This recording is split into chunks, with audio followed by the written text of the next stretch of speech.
अंतर्राष्ट्रीय सहकारिता दिवस के मौके पर सहकारिता द्वारा आत्मनिर्भर भारत एवं बेहतर विश्व ये विषय पर आज का कार्यक्रम राष्ट्रीय सहकारी संघ द्वारा आयोजित किया गया है। कार्यक्रम में मेरे साथ मंच पर उपस्थित श्रीमान पुरुषोत्तम रूपाला जी, मेरे साथी मंत्री श्री BL वर्मा जी,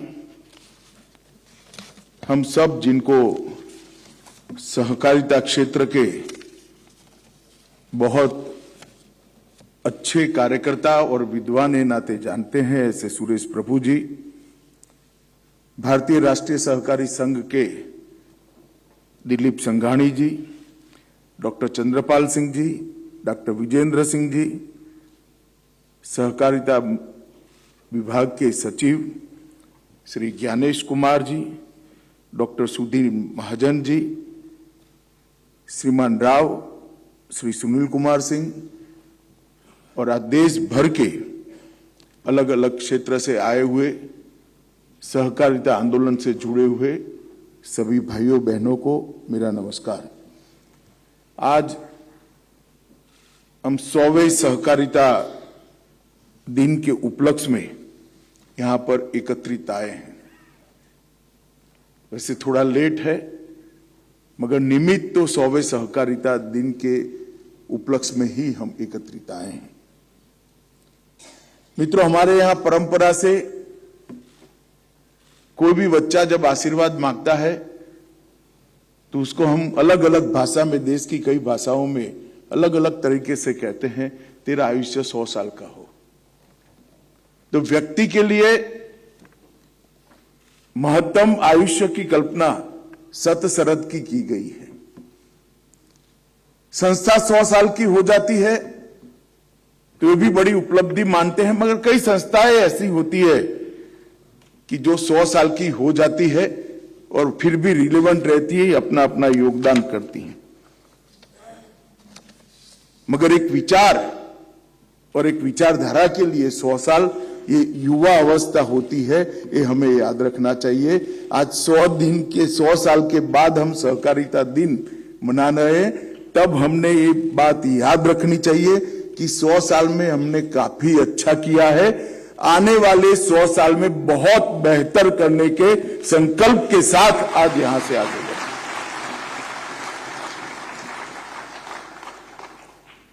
मैं चीजों को सकारात्मक दृष्टि से देखने वाला व्यक्ति हूं। ढेर सारी कमियां इस 100 साल के आंदोलन में से निकल सकती हैं। हमारा ग्रोथ कम है, हमारा व्याप कम है, विकास भी कम हुआ है, व्याप कम हुआ है, कई क्षेत्र छूट गए हैं। जिन क्षेत्रों में पहुंचे वहां भी 100% सैचुरेशन नहीं है। कई सारी कमियां निकाल सकते हैं, मगर मैं कह सकता हूं कि इतने सारे ऑड्स के साथ, इतनी सारी विपरीत परिस्थितियों में ये 100-125 साल में सहकारिता आंदोलन ने जो किया है, इससे मैं सहकारिता के कार्यकर्ता के रूप में बहुत संतुष्ट हूं और गौरव का अनुभव कर रहा हूं। हम एक मकाम पर पहुंच चुके, एक नींव डालने का काम समाप्त हुआ है और ये मकाम, ये मंच और ये नींव पर एक बुलंद इमारत अगर आगे हम बना सकते हैं तो मुझे विश्वास है कि सहकारिता के जो सिद्धांत है वो न केवल भारत, न केवल विकसित देश, समूचे विश्व को एक नया, सफल और टिकाऊ आर्थिक मॉडल देने का काम कर सकते हैं। किंतु इसके लिए हमने नई ऊर्जा के साथ, नए संकल्प के साथ, नए प्रण के साथ आगे बढ़ना होगा। मित्रों, सुरेश प्रभु जी ने बहुत विद्वतापूर्ण बात हमारे सामने रखी, एकदम अध्ययनपूर्ण बात। मैं उसका थोड़ा सरल भाषा में रखना चाहता हूं कि पूरी दुनिया में दो मॉडल विगत 100 साल के अंदर अलग अलग देशों ने अपनाए भी और देश उस रास्ते पे चले भी, साम्यवाद का और पूंजीवाद का। मैं निश्चित रूप से कह सकता हूं, और बाद में जब विफल जाते हैं तो अपने आप परिवर्तन होता है, क्योंकि समाज का समय का स्वभाव है। परंतु मैं निश्चित रूप से कह सकता हूं कि सहकारिता का मॉडल मध्यम मार्ग का है, सहकारिता का मॉडल सफल हो सके ऐसा मॉडल।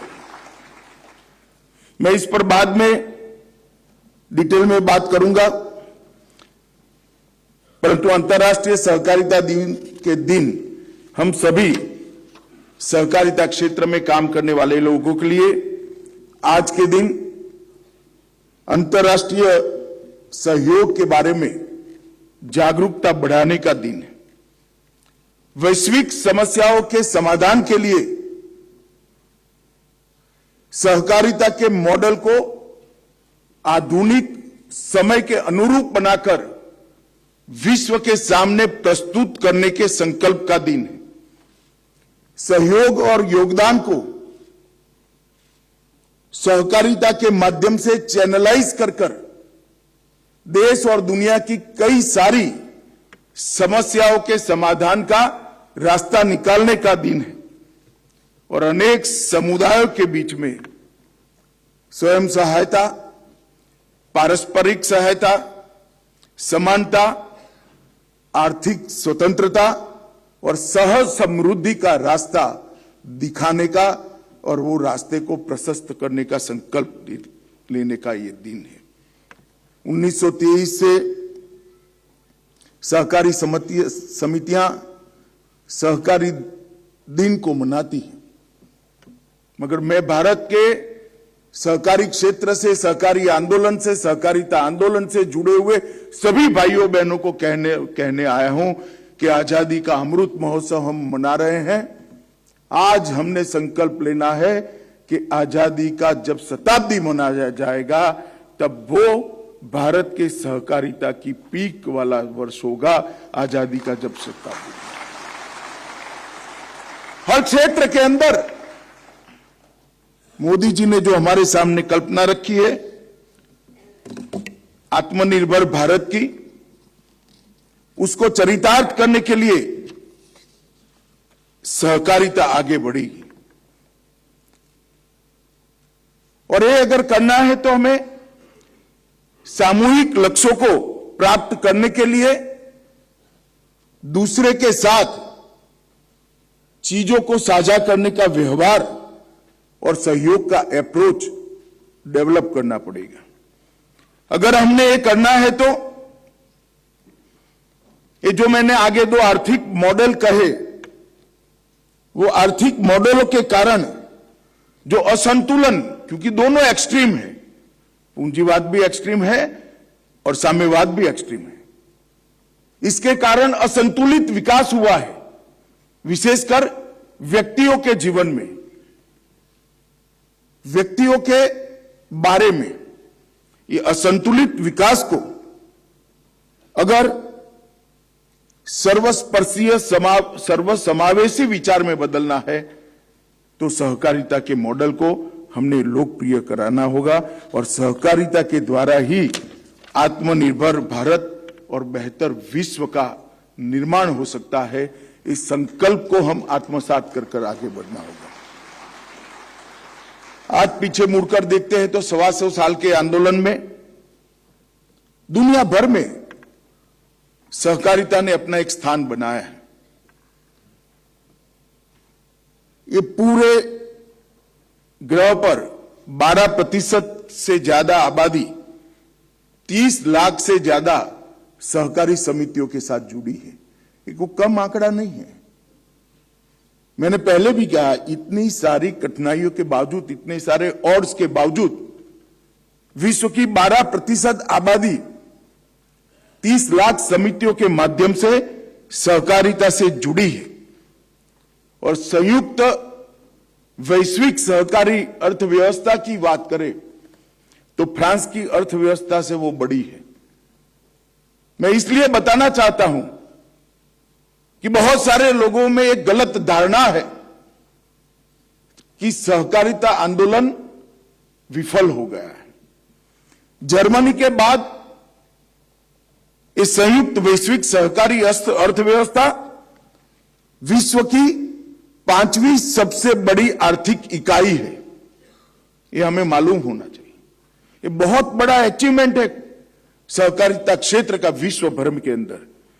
और कई ऐसे देश हैं जिनके जीडीपी के अंदर बहुत बड़ा योगदान सहकारिता का है।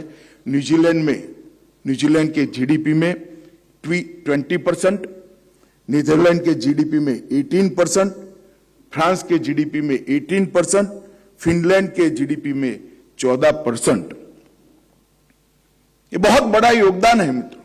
मैं इसलिए बता रहा हूं कि 100 साल के आंदोलन की, सहकारी आंदोलन की गतिविधियों के बाद हम ऐसे मकाम पर खड़े हैं जहां एक मजबूत नींव डालने का काम हमारे पुरखों ने समाप्त कर दिया है।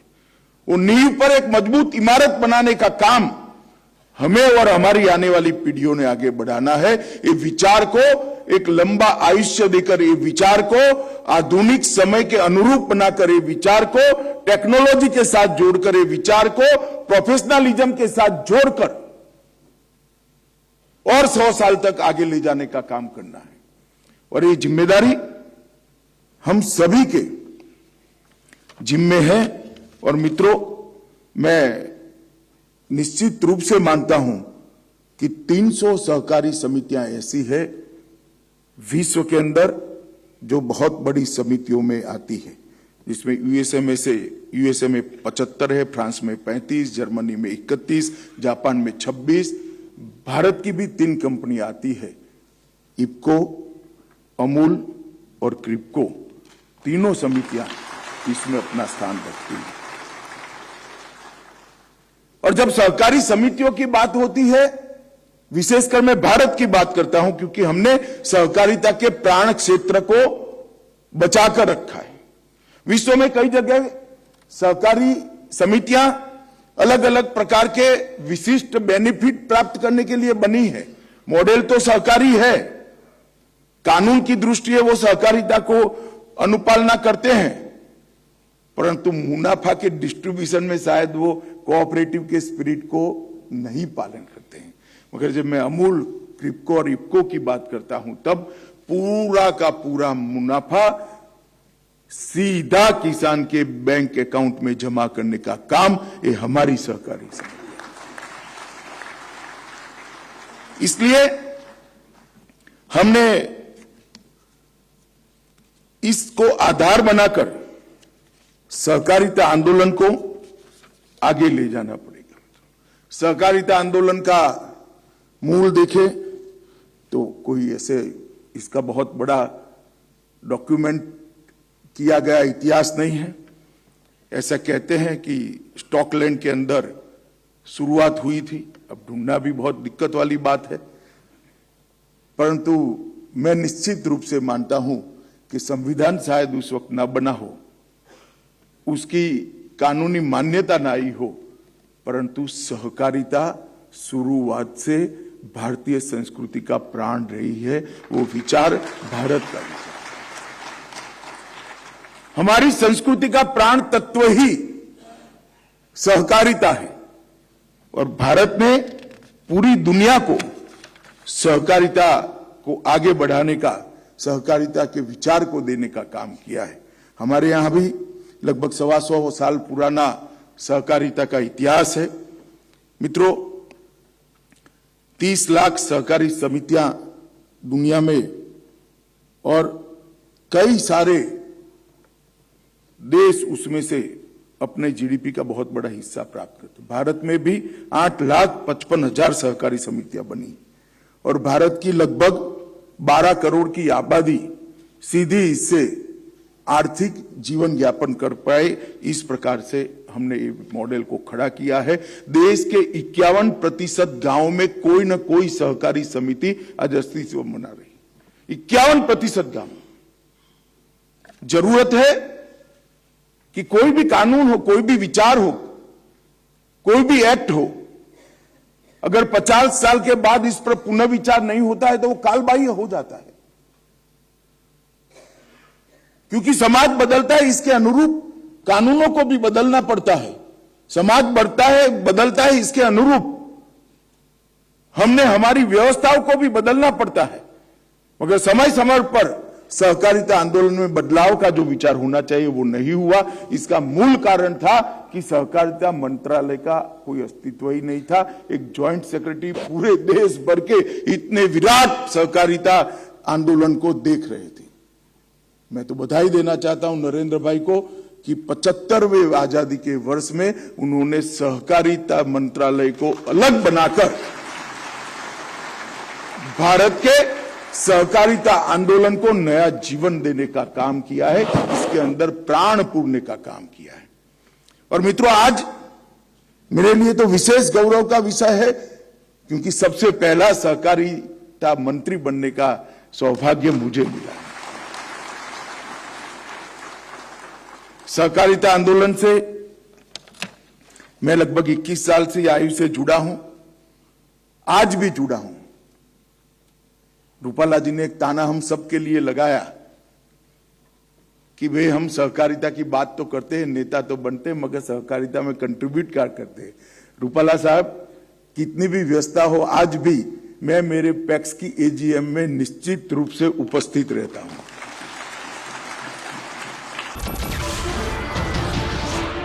नमस्कार, मैं हूं मानक गुप्ता।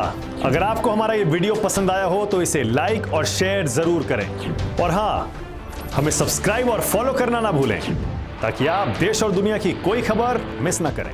तो जुड़े रहिए हमारे साथ और देखते रहिए News 24।